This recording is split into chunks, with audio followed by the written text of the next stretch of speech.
Tahimik kong binibigkas ang dalawang pangungusap na ito, at nagbago ang buhay ko mula sa sandaling iyon. Kaya nais kong ibahagi ang mga ito sa iyo, umaasang pagpapalain ka rin nito. Unang pangungusap.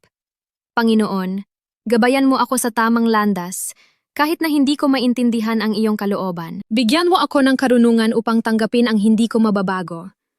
Bigyan mo ako ng pasensya upang maghintay sa iyong perpektong kaayusan. Ikalawang pangungusap. Kapag pakiramdam ko ay hindi ko na kaya, bigyan mo ako ng lakas.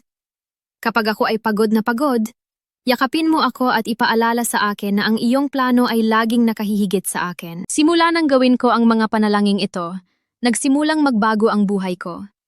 Kaya umaasa ako na maaantig nito ang iyong puso at ang puso ng marami pang iba. Ibahagi ang mga ito sa iyong tatlong pinakamamahal na tao at naway pagpalain ka ng Diyos ngayon at magpakailanman.